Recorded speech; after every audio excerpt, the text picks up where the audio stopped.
The warning klaxons aboard Deep Space Station Artemis never sounded for anything trivial. Dr. Sarah Chen knew this as she sprinted through the curved corridors of the medical wing, her emergency kit bouncing against her hip. The station's AI had been characteristically terse, Kraloth vessel requesting emergency docking. Medical crisis. Pediatric case. Sarah's heart raced, and not just from the running. The Kraloth were legendary among spacefaring species, massive, reptilian apex predators whose warrior culture had carved out a fearsome reputation across 3 spiral arms of the galaxy. They were also notoriously protective of their young. For them to seek help from the newly established human station, the situation must be dire indeed. The docking bay's massive doors parted with a hiss of hydraulics, revealing a sight that made Sarah's breath catch. A Kraloth warrior stood twice her height, obsidian scales gleaming under the emergency lights. But it wasn't the warrior's impressive stature or the ceremonial blade at their hip that caught Sarah's attention, it was the tiny bundle cradled in their clawed hands, wrapped in shimmering fabric that pulsed with a weak, irregular glow. "I am Sentinel Caxlith," the warrior announced, their translator rendering the words in a deep rumble. "My offspring requires assistance." The words were simple, but Sarah could hear the strain beneath them, the desperate edge that transcended species. "I'm Dr. Sarah Chen, xenopediatric specialist," she responded, keeping her voice steady and professional despite her racing pulse. "May I approach to examine your child?" The Kralotha's vertical pupils contracted to thin slits. "You are human." It wasn't a question, but rather an accusation. "Your species has barely left its gravity well. What could you know of Kraloth physiology?" Sarah stood her ground, meeting those alien eyes. "I know that your young have a specialized organ called a luminous sac that helps regulate their body temperature. I know that when healthy, it should pulse with a steady blue-green light, not the irregular pattern I'm seeing now. And I know that if that rhythm isn't stabilized soon, your child will die." A low growl rumbled through the docking bay, but Sarah recognized it as one of surprise rather than threat. The Kralotha's head frills flared, a sign of intense emotion in their species. "You are correct." "How?" "Because it's my job to know," Sarah said simply. "Humanity may be new to the stars, but we've dedicated ourselves to understanding those we share them with. Will you let me help?" For a long moment, the only sound was the soft whir of the station's environmental systems. Then, with ceremonial slowness, Sentinel Caxlith extended their arms, offering the bundled infant. "If you harm them." "I know," Sarah said softly, accepting the precious burden. "I would expect nothing less from a parent." The infant Kraloth was barely the size of a human child, their scales still soft and iridescent. Sarah's trained eye immediately spotted the problem. The luminous sac beneath their throat was clouded, its natural bioluminescence stuttering and dim. She pulled out her diagnostic scanner, noting how Caxlith tensed at the sight of the device. "This is just to help me see what's wrong," she explained, her movements slow and deliberate. "It won't hurt them." The scanner's holographic display confirmed her suspicions, a bacterial infection was threatening the delicate organ. What followed was an intense hour of careful treatment. Sarah synthesized an antibiotic specifically calibrated for Kraloth biology, administered it through a painless transdermal patch, and monitored the infant's vital signs. All while explaining each step to the increasingly fascinated parent. "You are gentle," Caxlith observed as Sarah cradled their child. "Yet your movements show no fear." Sarah smiled, watching as the infant's luminous sac gradually began to pulse with a stronger, more regular light. Humans learned long ago that being gentle doesn't mean being weak. Sometimes the greatest strength lies in knowing when to be soft. The Kraloth warrior was silent for a long moment, head frills rippling with thought. Our histories speak of humans as a curiosity, the species that achieved spaceflight late, with primitive technology.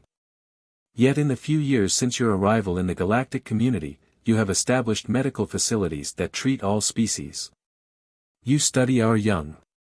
You care. Of course we do, Sarah replied, carefully adjusting the thermal wrappings around the now sleeping infant. Every species' children are precious. They're the future, not just of their own kind, but of all of us sharing this galaxy together. The infant stirred, their luminous sac now pulsing with a healthy azure glow. Sarah performed one final scan before carefully returning them to their parents' arms. The infection has been cleared. They'll need rest and monitoring for the next few days, but they're going to be fine. Caxlith cradled their child with infinite care, massive claws gentle against the soft scales. I have seen many things in my centuries of life, Dr. Chen. I have witnessed the birth of stars and the death of worlds. But never did I expect to trust my offspring to a human's care, or to have that trust rewarded so completely. Thank you, Sarah said, meaning it. Though I hope next time we meet under less urgent circumstances. The Kralitha's head frills rippled in what Sarah recognized as their species' equivalent of a smile. Perhaps there will be. Word will spread of this day. Among my people, trust is not given lightly, but once earned, it is eternal. As Sarah watched the Kralith vessel depart later that day, she reflected on the encounter. Humanity might be newcomers to the galactic stage, but perhaps they brought something unique, a combination of gentle strength and fierce compassion that even the most formidable species could recognize and respect. She didn't know it then, but this was only the beginning. The day a Kralith warrior trusted a human with their child would become a turning point in interspecies relations, opening doors that centuries of traditional diplomacy had failed to breach. Sometimes, it seemed, the softest touch could move the hardest hearts. News travels quickly in space, carried on quantum channels and whispered in trading posts across the galaxy. Within weeks of the Kralith incident, Deep Space Station Artemis found itself hosting an unprecedented variety of visitors. Not diplomats or traders this time, but warriors, hunters, and apex predators from a dozen different worlds, all with young in need of care. Dr. Sarah Chen stood in what had once been a standard medical bay, now transformed into an interspecies nursery. The room hummed with the soft sounds of various life support systems, each calibrated to specific biological needs. In one corner, 3 Nexarii cubs dozed in a climate-controlled enclosure. Their silver-furred bodies, each the size of a small tiger, twitched as they dreamed. The Nexarii were renowned as the galaxy's most efficient hunters, but their cubs were surprisingly vulnerable during their first year of life. Doctor, her assistant Marcus called softly from the doorway, the Vextal delegation has arrived. There, well, you should probably see this yourself. Sarah followed Marcus to the observation deck, where she found herself face to face with a sight that would have terrified her just months ago. 3 massive Vextal stood waiting, their crystalline exoskeletons catching the starlight.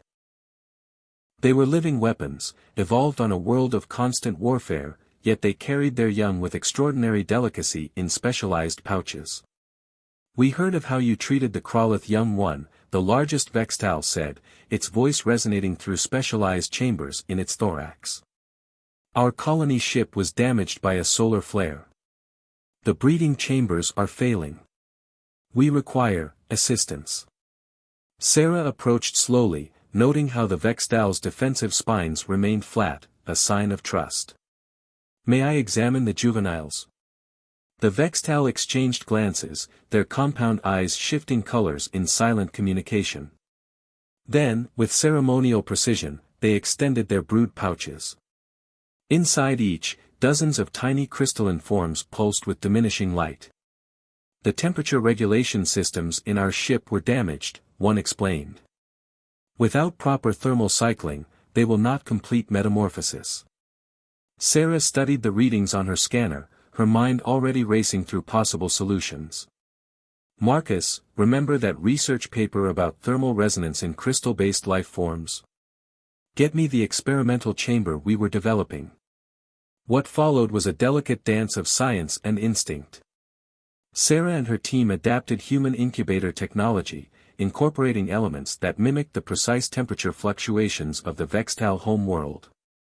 Each tiny crystal form was transferred with infinite care, their parents watching with unwavering attention.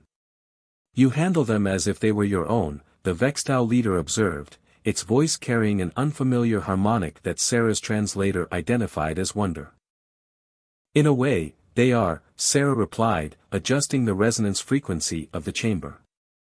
"When you entrust us with your children, you make us part of their story. That's a responsibility we take very seriously." Days passed, and the nursery grew more complex. Beside the Nexarii cubs, a clutch of Zarkesh eggs required constant sonic stimulation. Near them, the offspring of a nomadic myriad swarm floated in a carefully maintained gravity field. Each species brought new challenges, new opportunities to prove that humanity's greatest strength lay in its ability to adapt and care. One evening, as Sarah was checking on her charges, she found Sentinel Caxlith had returned. The Krolith warrior stood watching the diverse collection of young ones, their head frills rippling with an emotion Sarah couldn't quite identify. "Your child is doing well?" she asked, noting how the warrior's own offspring now glowed with healthy vigor. "They are strong," Caxlith confirmed. "But I did not return only for them. Word has spread among the Krolith. There are others who wish to learn from humans." Sarah raised an eyebrow. "Learn? Your methods are different from ours. Where we protect with strength and intimidation, you protect with knowledge and gentleness. Some among our kind believe this is worthy of study." The implications were staggering. The Krolith, famous for their isolationist tendencies, were proposing cultural exchange. All because of how humans cared for their young. Later that night, Sarah stood at the observation window, watching the stars. The nursery behind her was a symphony of soft sounds, the purring of Nexarii cubs, the crystalline chiming of Vextal juveniles, the harmonic humming of Zarkesh eggs. Each sound represented trust freely given, bridges built not through force or diplomacy, but through the simple act of caring. A message flashed across her comm unit: more vessels approaching. A Drachnid hive mother seeking help with a failing brood chamber. A pack of Vorsha hunters whose young were showing signs of a mysterious ailment. The galaxy's most dangerous species, all turning to humanity not for their weapons or their technology, but for their capacity to nurture. "Computer," Sarah said softly, "expand nursery section 3. We're going to need more room." As the station's systems hummed in acknowledgement, she smiled. Humanity had found its place among the stars not by conquering or competing, but by proving that true strength often came wrapped in gentleness. The stars seemed to twinkle in agreement as another ship dropped out of hyperspace, carrying precious cargo and hard-earned trust to humanity's newest caretakers. The first warning came as a subtle vibration through Deep Space Station Artemis's superstructure. Dr. Sarah Chen felt it in her bones before any alarm sounded. 14 years in space had taught her to read a station's rhythms like a heartbeat. Something was wrong. "Station AI, status report," she called out, already moving toward the nursery's main monitoring station. The response came with an uncharacteristic delay. "Warning, approaching radiation storm exceeds known parameters. Primary shielding at 68% and declining. Recommend immediate evacuation of non-essential personnel." Sarah's blood ran cold as she looked around the nursery. Under her care were 37 young ones from 12 different apex predator species, each with unique environmental needs, each trusted to human protection. The nursery had grown into something unprecedented in galactic history, a symbol of interspecies cooperation and trust. "How long until the storm hits?" she asked, fingers flying over control panels. "Full impact in 43 minutes. Parent vessels cannot return for retrieval due to radiation levels. Estimated storm duration, 16 hours. Marcus burst through the door, his dark face sheened with sweat. "Doc, primary life support is showing fluctuations. The radiation's interfering with power distribution across the whole station." A low keen from the Nexarii enclosure drew Sarah's attention. The cubs were awake, sensing the growing tension. Near them, the Vextal crystals pulsed with agitated light, and the Zarkesh eggs were vibrating at an unusually high frequency. "They know something's coming," Sarah murmured. Then, louder, "Emergency Protocol Guardian, full activation. Marcus, get me Dr. Patel and her engineering team. We're going to need everything they've got." The next 30 minutes were a blur of calculated chaos. The station's human crew moved with practiced efficiency, but they'd never faced a challenge quite like this. Each species' offspring required different environmental conditions, different atmospheric mixtures, different gravity levels. Moving them wasn't as simple as just picking them up and running. "The auxiliary power grid won't hold," Dr. Patel's voice crackled over the comm. "We're looking at cascade failures in life support if we don't reduce power consumption by 60%. Sarah watched as her team worked, their movements precise despite the growing crisis. They'd drilled for emergencies, but reality had a way of throwing curves no one could predict. The myriad swarm young needed their gravity field maintained or they'd lose cohesion. The Vextal crystals would shatter without proper thermal regulation. The drachnid larvae required specific atmospheric pressure or their developing exoskeletons would collapse. "We can't maintain separate environments," Sarah realized, her mind racing. "So we don't try." A plan began forming, dangerous, unprecedented, but possible. "Marcus, get me the atmospheric data for all species' home worlds. Dr. Patel, I need to know if we can reconfigure the emergency shelter's environmental systems for rapid cycling." Understanding dawned in Marcus's eyes. "You want to create a universal environment? That's never been done. The physiological differences are less extreme than we assume," Sarah finished. "Every species here evolved as a predator. They all developed in oxygen-nitrogen atmospheres, all within a surprisingly narrow band of environmental conditions. We just need to find the overlap." The station shuddered as the first waves of the radiation storm hit. Warning lights flashed as external sensors began failing. They were out of time for debate. What followed was perhaps the most daring experiment in xenobiology ever attempted. Sarah and her team identified the environmental sweet spot where all species could survive, if not thrive, a temperature, pressure, and atmospheric mix that walked the razor's edge of universal tolerance. "Beginning emergency shelter reconfiguration," Dr. Patel announced. "You'll have about 2 minutes to get everyone inside before the radiation penetrates the main hull." Sarah looked at her charges, at the trust placed in human hands by the galaxy's most formidable species. "Then we'll do it in one. Team Alpha, take the Nexarii cubs and Vextal crystals. Beta Team, Zarkesh eggs and drachnid larvae. I'll handle the myriad swarm. Move." The next 60 seconds were a testament to human adaptability and determination. Creatures that would never naturally share space were carefully transferred to the emergency shelter. The myriad swarm, lacking their gravity field, clung to a specialized containment mesh Sarah had developed. Nexarii cubs, normally solitary, huddled together for warmth as the environmental systems cycled. Just as the shelter doors sealed, the main power grid failed. Emergency lights cast everything in a red glow as the station's AI reported primary hull breach in 3 sectors. Sarah looked around the shelter at her impossible gathering. In nature, these species would be mortal enemies. Here, under human protection, their young rested side by side.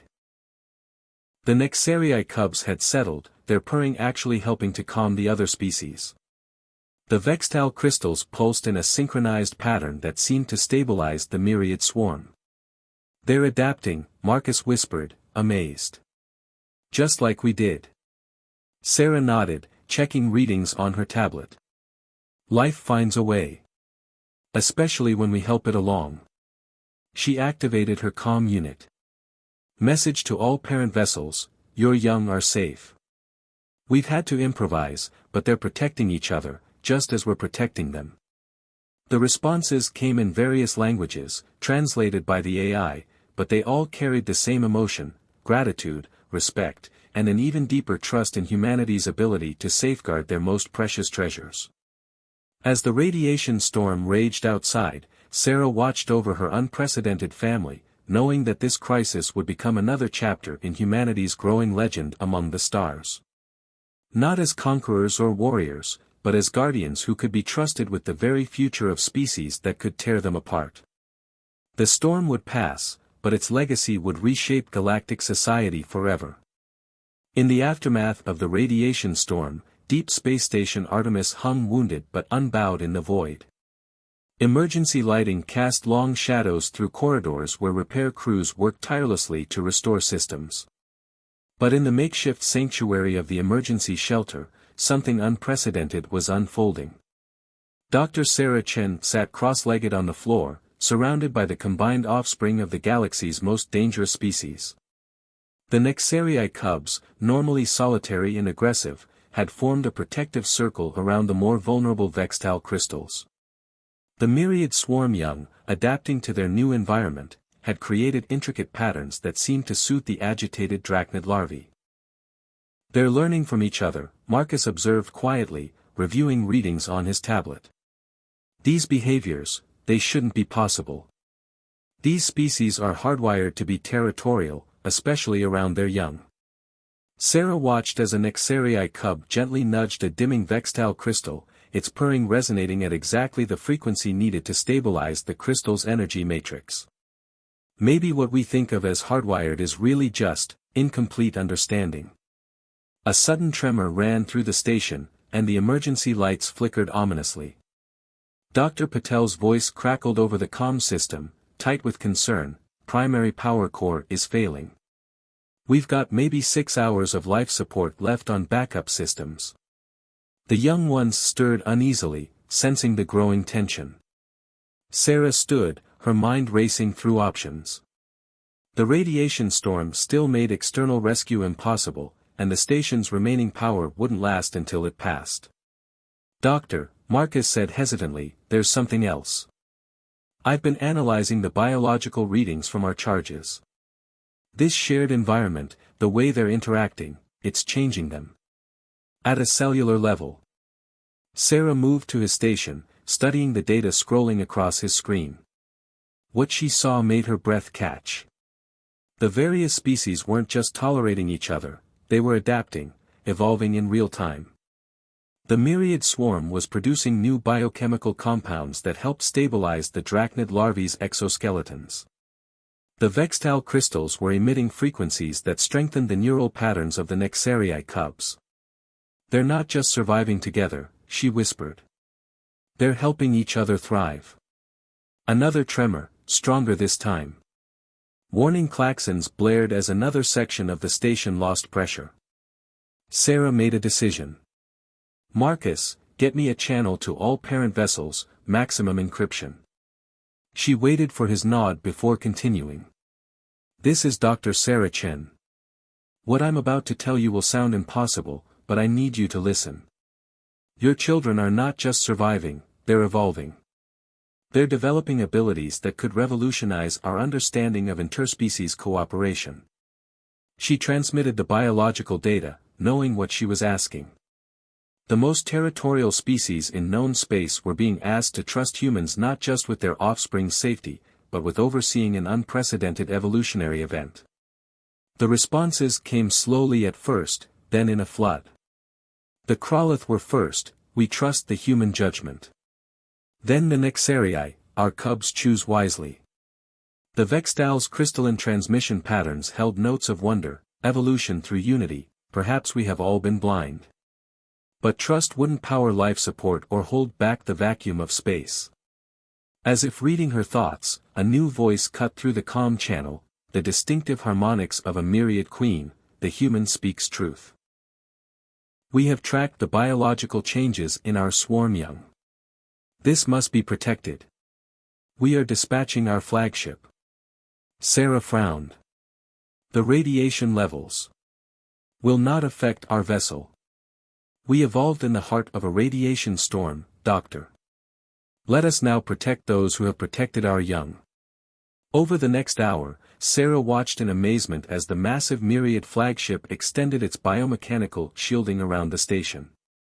Under its protection, other vessels began arriving: Krolith warships, Nexarii hunters, Vextal hive ships. Ancient enemies working together, coordinating their efforts to preserve something new and precious. In the shelter, the young ones had settled into what Sarah could only describe as harmony. The Nexarii cubs dreamed peacefully, their minds linked to the myriad swarm in ways that defied conventional biology. The Vextal crystals pulsed with colors never before seen in their species, resonating with the combined life energy of their unlikely companions. "You've done more than save them," Marcus said softly. "You've shown them a new way to exist." Sarah shook her head, watching as repair crews from a dozen species worked together to stabilize the station. "No, humanity didn't do this alone. We just created the space where it could happen." Sometimes the greatest strength isn't in forcing change, but in nurturing the possibility of it. As the station's systems gradually came back online, messages poured in from across the galaxy. Word of what had happened aboard Artemis was spreading, carrying with it a profound revelation: the fierce predator species had evolved in isolation, seeing the galaxy through the lens of competition and dominance.